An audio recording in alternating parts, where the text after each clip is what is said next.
ಮಿತ್ರರೇ, ನಾನು ನಿಮ್ಮ ಡಾಕ್ಟರ್ ಲಕ್ಷ್ಮಣ್ ಪೂಜಾರ್. ಇವತ್ತಿನ ವಿಡಿಯೋದ ವಿಶೇಷತೆ ಏನು ಅಂತೇಳಿದರೆ, ಭೂಸಿರಿಯಲ್ಲಿ ಆರೋಗ್ಯ ಸಿರಿ ಇದೆ ಅಂತ ವಿಷಯವನ್ನು ತಮಗೆ ಸಲ್ಲಿಸಬೇಕು ಅಂತ. ಇವತ್ತಿನ ನಾಗರಿಕ ಜಗತ್ತಿನೊಳಗೆ, ಜೀವನದ ಜಂಜಾಟದೊಳಗೆ, ಮಾನಸಿಕ ಒತ್ತಡದಿಂದಾಗಿ, ಕೆಲಸದ ಒತ್ತಡದಿಂದಾಗಿ BP, ಶುಗರ್, ಥೈರಾಯ್ಡ್ ಅಷ್ಟೇ ಏಕೆ, ಇವುಗಳಿಗಿಂತ ಭಾಳಷ್ಟು ತೊಂದರೆ ನೀಡುವಂಥ ಖಿನ್ನತೆ ಅಥವಾ ಡಿಪ್ರೆಷನ್ ಕಾಯಿಲೆಗೆ ಒಳಗಾಗಿರುವಂಥ ನನ್ನ ಬಂಧು ಮಿತ್ರರು ತುಂಬ ಜನರಿದ್ದೀರಿ. ಅದಕ್ಕೆ ಪರಿಹಾರ ಎಂಬಂತೆ ಮನೆಯಲ್ಲಿ ಮದ್ದು ಅಥವಾ ಮನೆ ಮದ್ದು ಪುಸ್ತಕ ತಾವೆಲ್ಲ ಓದಿರ್ಬೋದು. ಮನೆಯಲ್ಲಿಯೇ ಮದ್ದು ಇದೆ, ಅದು ಪುಸ್ತಕದಲ್ಲಿರಬಾರ್ದು, ಕೇವಲ ಪುಸ್ತಕದಲ್ಲಿರಬಾರ್ದು, ಅದು ನಮ್ಮ ಮನೆಯಲ್ಲಿರಬೇಕು. ಹಾಗಾದರೆ ಏನು ಮಾಡಬೇಕು? ಮನೆಯಲ್ಲಿ ಎಷ್ಟೇ ಕಡಿಮೆ ಜಾಗ ಇದ್ದರೂ ಸಹಿತ ಅದರಲ್ಲಿ ನಾವು ಅದನ್ನು ಬಳಕೆ ಮಾಡಿಕೊಳ್ಬೋದು. ಹೇಗೆ ಅಂತೇಳಿದರೆ, ಕಡಿಮೆ ಜಾಗದಲ್ಲೂ ಸಹ ಸಸ್ಯವರ್ಗಗಳನ್ನು, ವಿಶೇಷವಾಗಿ ಔಷಧಿ ಸಸ್ಯವರ್ಗಗಳನ್ನು ನಾವು ಬೆಳೆಸ್ಬೋದು ಅಂತಕ್ಕಂಥದ್ದು. ಇಲ್ಲಿ ನೋಡಿ, ಇಲ್ಲೆಲ್ಲ ಶುಗರ್ ಫ್ರೀ ಗಿಡ ಅಥವಾ ಇನ್ನು ಇನ್ಸುಲಿನ್ ಗಿಡ ಅಂತ ಕರಿತಾ ಇದ್ದೀವಿ. ಹಾಗೆಯೇ ಈ ಗಿಡವನ್ನು ನಾವು ಬ್ರಾಹ್ಮಿ ಗಿಡ ಅಂತ ಕರಿತಾ ಇದ್ದೀವಿ. ದಾಸವಾಳ ಆಗಿರ್ಬೋದು ಅಥವಾ ಬಿಲ್ವ ಗಿಡವಾಗಿರ್ಬೋದು. ಬಿಲ್ವ ಗಿಡದಲ್ಲಿ ಬನ್ನಿ ಗಿಡ ಇದೆ. ಬನ್ನಿ ಗಿಡದಲ್ಲಿ ನೀವು ಸ್ಪಷ್ಟವಾಗಿ ಜೇನಿನ ಗೂಡಿರೋದನ್ನು ಇಲ್ಲಿ ನೋಡ್ಬೋದು. ಹೀಗೆ ಮಾವು ಚಿಗುರೆಲೆಗಳು ಸಹ ನಿಮ್ಮ ಶುಗರ್ಗೆ ಅನುಕೂಲವಾಗ್ತವೆ. ಇಲ್ಲಿ ಪೇರಳೆ ಗಿಡ ಇದೆ. ನೈಸರ್ಗಿಕವಾಗಿ ಯಾವುದೇ ನಾವು ಕೆಮಿಕಲ್ಸನ್ನು ಬಳಸದೆ ಬೆಳೆದಿರ್ತಕ್ಕಂಥ ಈ ಪೇರಳೆ ಗಿಡದಲ್ಲಿ ಇದರ ಎಲೆಗಳನ್ನು ಸಹ ಕಷಾಯ ಮಾಡ್ಕೊಂಡು ಕುಡಿದ್ರೆ ನಿಮಗೆ ಆರೋಗ್ಯಕ್ಕೆ ಒಳ್ಳೆಯದಾಗುತ್ತೆ. ಹಾಗೆಯೇ ಈ ಕಾಯಿಗಳನ್ನು, ಹಣ್ಣುಗಳನ್ನು ತಿಂದರೂ ಸಹ ನಿಮ್ಮ ಆರೋಗ್ಯಕ್ಕೆ ವೃದ್ಧಿಯಾಗುತ್ತೆ. ಇದು ನಿತ್ಯ ಪುಷ್ಪ ಅಂತಕ್ಕಂಥ ಗಿಡ. ಇದರ ಗಿಡದ ಎಲೆಗಳನ್ನು ನೀವು ದಿನಾಲೂ ಖಾಲಿ ಹೊಟ್ಟೆಯಲ್ಲಿ ತಿಂದರೆ ನಿಮಗೆ ಕ್ಯಾನ್ಸರ್ನಂಥ ಕಾಯಿಲೆಗಳು ಸಹ ಕಡಿಮೆ ಆಗ್ತವೆ ಅಂತಕ್ಕಂಥದ್ದನ್ನು ನೀವು ಪುಸ್ತಕಗಳಲ್ಲಿ ಓದಿರ್ತೀರಿ. ಇಲ್ಲಿ ತುಳಸಿ ಗಿಡ ಇದೆ.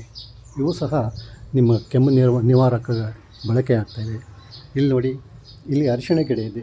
ಅರಿಶಿಣವನ್ನು ಸಹ ನಾವು ಮನೆಯಲ್ಲಿ ಬೆಳೆಸ್ಕೊಳ್ಬೋದು ಅಂತ. ಅದನ್ನು ಸಹಿತ ನಾವು ಬೆಳೆಸ್ಬೋದು, ಯಾವುದೇ ಕೆಮಿಕಲ್ ಇಲ್ದಂಗೆ. ಇಲ್ಲಿ ಖಾಲಿ ಬಿದ್ದಂಥ ಬಾಟ್ಲಿಗಳನ್ನು ನಾವು ಹನಿ ನೀರಾವರಿ ಮಾಡಿಕೊಂಡು ಅವನ್ನೇ ನಾವು ನಿತ್ಯವೂ ಹಚ್ಚ ಹಸಿರಾಗಿರೋ ಹಾಗೆ ಕಡಿಮೆ ನೀರಿನಲ್ಲಿ ಬೆಳೆಸ್ಬೋದು ಅಂತಕ್ಕಂಥದ್ದು. ಇಲ್ಲಿ ನೋಡಿ, ದೊಡ್ಡ ಪತ್ರೆ ಇದೆ.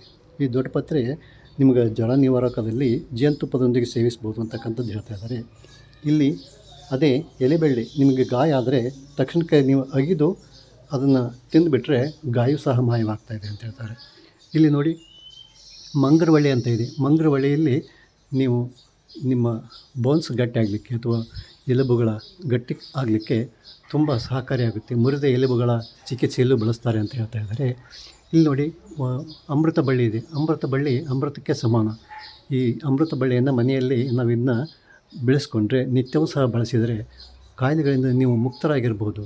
ಇಲ್ಲಿ ಕರಿಬೇವನ್ನು, ಕಬ್ಬಿಣಾಂಶ ಯಥೇಚ್ಛವಾಗಿರುವಂಥ ಈ ಕರಿಬೇವಿನ ಸೊಪ್ಪನ್ನು ಬೆಳಗ್ಗೆ ಎದ್ದು ತಿಂದುಬಿಟ್ರೆ ಅದು ಸಹ ನಿಮ್ಮ ಆರೋಗ್ಯಕ್ಕೆ ಶುದ್ಧೀಕರಣ ಆಗ್ತಾಯಿದೆ, ಆರೋಗ್ಯ ವೃದ್ಧಿ ಆಗ್ತಾಯಿದೆ. ಹಾಗೆಯೇ ಒಂದೆಲೆಗಳು ಬ್ರಾಹ್ಮಿ ಇವೆ. ಇಲ್ಲಿ ನೋಡಿ, ಈ ಗಿಡ ಇದೆ. ಇದು ನಿಮ್ಮ ಭೃಂಗರಾಜ ಗಿಡ ಅಂತ ಇದೆ. ಈ ಭೃಂಗರಾಜ ಕೇಶತೆ ಎಲೆ ನೀವು ಕೇಳಿರಿ. ಹಾಗೆ ಇವನ್ನು ಸಹ ನಾವು ಬಳಸ್ಬೋದು. ಅವುಗಳನ್ನು ಕೂದಲಕ್ಕೆ ಹಾಕಿದರೆ ಅವೆಲ್ಲ ನಿಮ್ಮ ತಾತ್ಕಾಲಿಕ ನೆರೆ ಕಡಿಮೆ ಆಗ್ತವೆ ಅಂತಕ್ಕಂಥದ್ದು. ಕೂದಲು ಬೇರುಗಳು ಗಟ್ಟಿ ಆಗ್ತವೆ ಅಂತ ಹೇಳ್ತಕ್ಕಂಥದ್ದು. ಅಲೋವೆರಾ, ನಾನು ಇಲ್ಲಿವರೆಗೂ ಸಹಿತನೂ ಯಾವುದೇ ಶಾಂಪುಗಳನ್ನು ಬಳಸಿಲ್ಲ. ಇವಾಗ ಎಲ್ಲವೂ ಸಹ ಈ ಅಲೋವೆರಾದ ಜೆಲ್ಲನ್ನು ನಾನು ಮನೆಯಲ್ಲೇ ನೆತ್ತಿಗೂ ಹಾಕ್ಕೊಂಡು ಸ್ನಾನ ಮಾಡ್ತಾಯಿದ್ದೀವಿ. ಹಾಗೆಯೇ ಅವನ್ನು ಹೊಟ್ಟೆಯಲ್ಲಿ ವಾರಕ್ಕೆ ಒಂದು ಸಾರಿ ಒಂದಿಷ್ಟು ಅದರ ರಸವನ್ನು ನಾವು ಬಳಕೆ ಮಾಡ್ತಾಯಿದ್ದೀವಿ. ಹೀಗೆ ಈ ಹೂಗಳಲ್ಲಿರುವಂಥ ಹೂಗಳು ಸಹ ನಿಮ್ಮ ಮನಸ್ಸಿಗೆ ಮುದ ನೀಡ್ತಾ ಇವೆ. ಮಿತ್ರರೇ, ಮಾನಸಿಕ ಒತ್ತಡ ನಿವಾರಣೆಗೆ ಈಗ ಇಲ್ಲಿವರೆಗೂ ನಾನು ಹೇಳಿದ್ದು ಕೇವಲ ನಿಮಗೆ ಔಷಧಿಗಳಾಗಿ ಬಳಕೆ ಮಾಡಬಹುದು. ಅದು ತಜ್ಞ ಆಯುರ್ವೇದ ವೈದ್ಯರ ಸಲಹೆ ಮೇರೆಗೆ ಅವುಗಳನ್ನು ಬಳಸಬೇಕು ಅಂತಕ್ಕಂಥದ್ದು ಸ್ಪಷ್ಟವಾಗಿ ಹೇಳ್ತಾ ಇದ್ದೀನಿ. ಇಲ್ಲಿ ಪೇರಲೆ ಗಿಡಗಳನ್ನು ಸಹ, ಪೇರಲೆ ಹಣ್ಣನ್ನು, ಎಲೆಯನ್ನು ಸಹ ನೀವು ಆರೋಗ್ಯ ವೃದ್ಧಿಯೊಳಗೆ ಬಳಸ್ಬೋದು. ಮಾವಿನ ಚಿಗುರು ಎಲೆಗಳನ್ನು ಬಳಸ್ಬೋದು. ಇದು ದೈಹಿಕ ಕಾಯಿಲೆ ನಿವಾರಣೆಯಲ್ಲಿ, ಆರೋಗ್ಯ ವೃದ್ಧಿಯಲ್ಲಿ ಇರುವಂಥ ಮುಖ್ಯಾಂಶಗಳನ್ನು ನಾನು ಹೇಳೀನಿ. ಆದರೆ ಮಾನಸಿಕ ಒತ್ತಡಗಳ ನಿವಾರಣೆಗೆ ಇಲ್ಲಿ ನೋಡಿರಿ ಹೇಗೆ ಗುಬ್ಬಿಗಳು ತಮ್ಮ ಮನೆಗಳನ್ನು ಕಟ್ಕೊಳ್ತಾಯಿವೆ. ಅವು ಯಾವುವೂ ಸಹ ಇಂಜಿನಿಯರಿಂಗ್ ಕೋರ್ಸ್ಗಳನ್ನು ಮಾಡಿಲ್ಲ. ಆದರೆ ಅವುಗಳಲ್ಲಿ ನಾವು ಹುಟ್ಟಿದಾಗಿನಿಂದ ಪ್ರಕೃತಿದತ್ತವಾಗಿ ಅವುಗಳು ತಮ್ಮ ಮನೆಯಲ್ಲಿ ವಾಸವಾಗ್ತಾಯಿವೆ. ಹಾಗೆ ಇಲ್ಲಿ ಒಂದು ಆಶ್ಚರ್ಯ ಅಂತ ಹೇಳಿದರೆ, ಒಂದಕ್ಕಿಂತ ಒಂದರಲ್ಲಿ ಎರಡೆರಡು ಮನೆಗಳನ್ನು ಕಟ್ಟಿರ್ತಕ್ಕಂಥದ್ದು. ಕೆಲವು ಗೂಡುಗಳು ಬಿದ್ದು ಹೋಗಿವೆ ಹಳೆವಾಗಿ. ಆ ಕಡೆಗಿರ್ತಕ್ಕಂಥ ಒಂದು ಗೂಡು ಮಾತ್ರ ತಮಗೆ ಕಾಣ್ತಾ ಇದೆ. ಆ ಗೂಡಿನಲ್ಲಿ 2 ಮನೆಗಳು ಇರೋದನ್ನು, ಒಂದರಲ್ಲಿ 2 ಅಂದರೆ ಈ ಹಾವುಗಳು ಮೊಟ್ಟೆಗಳನ್ನು ತಿನ್ನಬಾರ್ದು ಅಂಥೇಳಿ ಅವಕ್ಕೆ ಕೆಳಭಾಗದಲ್ಲಿ ತಾವಿದ್ದು, ಮೇಲ್ಭಾಗದಲ್ಲಿ ಮೊಟ್ಟೆ ಮರಿಗಳು ಇರಲಿಕ್ಕೆ, ಮತ್ತು ಅವು ಮೇಲೆ ಮರದಿಂದ ಕೆಳಗೆ ಬಿದ್ದರೆ ಒಡೆದು ಹೋಗ್ತಾಯಿವೆ ಮೊಟ್ಟೆ. ಹಾಗೆಯೂ ಸಹಿತ ಅವು ಬೀಳಬಾರ್ದು ಅನ್ನೋ ಕಾರಣಕ್ಕಾಗಿ ಸೇಫ್ಟಿಗಾಗಿ ಮಾಡ್ತಾಯಿವೆ. ನಾವು ಬೆಳಗ್ಗೆ ಎದ್ದ ತಕ್ಷಣ ಈ ಚಿಲಿಪಿಲಿ ಗುಟ್ಟೋದನ್ನು, ಪಕ್ಷಿಗಳ ಕಲರವವನ್ನು ನಿತ್ಯವೂ ಸಹ ನಾವಿಲ್ಲಿ ನೋಡ್ತಾ ಇರ್ತೀವಿ.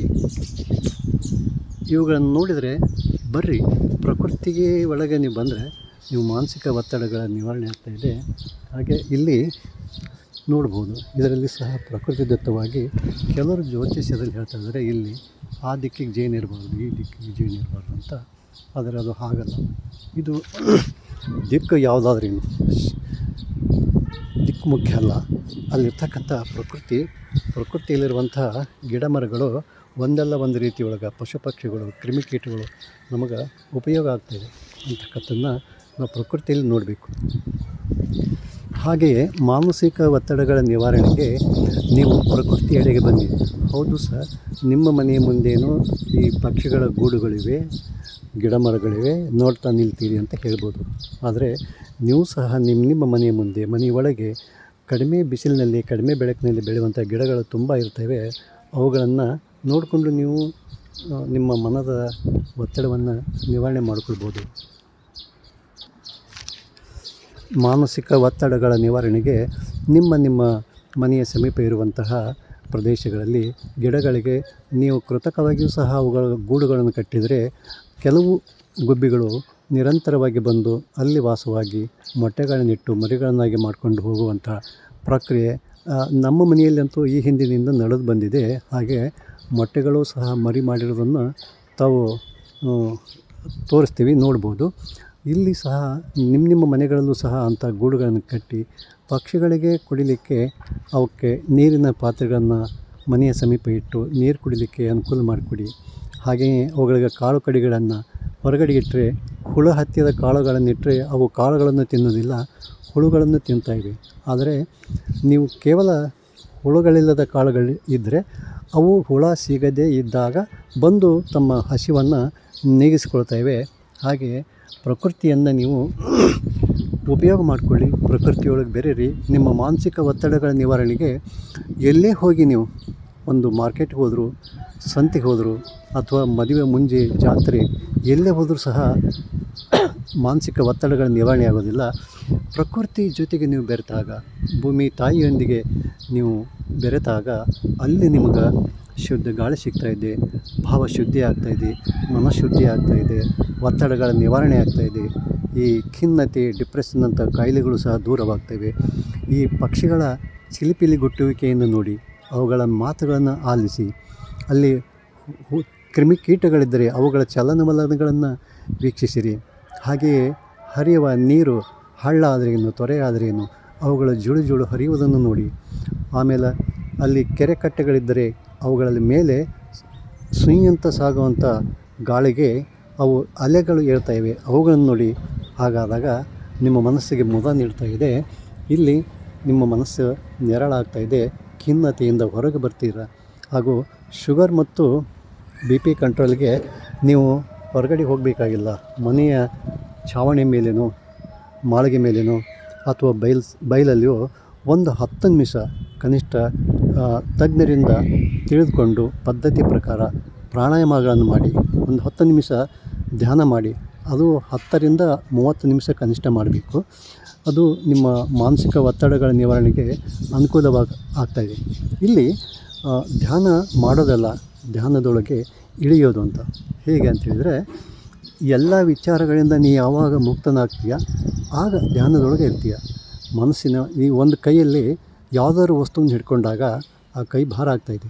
ಆದರೆ ಒಂದು ವಿಚಾರವನ್ನು ತಲೆಯಲ್ಲಿ ಇಟ್ಕೊಂಡಾಗ, ಅದು ತುಂಬ ಹೊತ್ತು ಹಾಗೆ ಇಟ್ಕೊಂಡಾಗ ಅದು ತಲೆಗೂ ಸಹ ನರಮಂಡಲಗಳಿಗೆ ಭಾರ ಆಗ್ತಾಯಿದೆ. ಅವುಗಳನ್ನು ನೀವು ಇಳಿಸಿ, ಹೊರಗಿಳಿಸಿ, ಜಗತ್ತಿನ ಜಂಜಾಟದಿಂದ ಹೊರಗೆ ಬಂದು ಪ್ರಕೃತಿಯೊಂದಿಗೆ, ಪಕ್ಷಿಗಳೊಂದಿಗೆ, ಪ್ರಾಣಿಗಳೊಂದಿಗೆ, ಮಣ್ಣಿನೊಂದಿಗೆ, ಶುದ್ಧ ನೀರಿನೊಂದಿಗೆ, ಹರಿಯುವ ಜರಿ ತೊರೆಗಳೊಂದಿಗೆ ನಿಮ್ಮ ಮನಸ್ಸನ್ನು ದಿನದಲ್ಲಿ ಕನಿಷ್ಠ ಒಂದು 30 ನಿಮಿಷವಾದರೂ ಸಹಿತ ನೀವು ಕಳಿಬೇಕು. ಅಂದಾಗ ಮಾನಸಿಕ ಒತ್ತಡಗಳ ನಿವಾರಣೆ ಆಗ್ತಾಯಿದೆ. ಮನಸ್ಸಿದ್ದಲ್ಲಿ ಮಾರ್ಗ ಅಂತ ಹೇಳ್ತಾ ಇದ್ದಾರೆ. ಯಾಕೆಂತ ಹೇಳಿದ್ರೆ ನಾವು ಹೇಳ್ತೀವಿ, ಒಂದು ಮನೆಯೊಳಗೆ ಏನೇನು ಬೆಳೆಸ್ಬೋದು, ಏನೇನು ಇಡ್ಬೋದು ನಮ್ಮ ಆರೋಗ್ಯಕ್ಕೆ, ವೃದ್ಧಿಗೆ ಅಂತೇಳಿ. ಒಂದು ಬಿಲ್ಲವ ಬೆಳೆಸಿದ್ದೀನಿ, ದೊಡ್ಡ ಪತ್ರೆ ಇದೆ, ಒಂದೆಲಗ ಇದೆ, ಕರಿಬೇವು ಇದೆ, ಅರಿಶಿಣ ಇದೆ, ಭೃಂಗರಾಜ ಇದೆ, ನಿತ್ಯ ಪುಷ್ಪ ಇದೆ, ಅಮೃತ ಬಳ್ಳಿ ಇದೆ, ಮಂಗರವಳ್ಳಿ ಇದೆ, ಪೇರ್ಲೆ ಗಿಡ ಇದೆ, ದಾಸವಾಳ ಇದೆ, ತುಳಸಿ ಇದೆ, ಅಲೋವೆರಾ ಇದೆ, ಪಾಲಕ ಇದೆ. ಹಾಗೆಯೇ ನಾವು ಬಳಸುವಂಥದ್ದು ಪಾಕೆಟ್ ಎಣ್ಣೆ ಅಲ್ಲ, ಊಟ ಮಾಡಲಿಕ್ಕೆ ಗಾಣದ ಎಣ್ಣೆಯನ್ನು ಬಳಸ್ತಾ ಇದ್ದೀವಿ. ಒಂದು ಊರಿನ ಹೆಸರನ್ನು ಇಲ್ಲಿ ಹೇಳೋದು ಅಷ್ಟು ನಮಗೆ ಸೂಕ್ತ ಅಲ್ಲ. ನಿಮ್ಮ ಸಮೀಪ ಇರುವಂಥ ಯಾವುದೇ ಒಂದು ಗಾಣದಿಂದ ಮಾಡಿದ ಎಣ್ಣೆಯನ್ನು ಬಳಸಿದರೆ ನೀವು ಆರೋಗ್ಯ ವೃದ್ಧಿ ಆಗ್ತಾಯಿದೆ.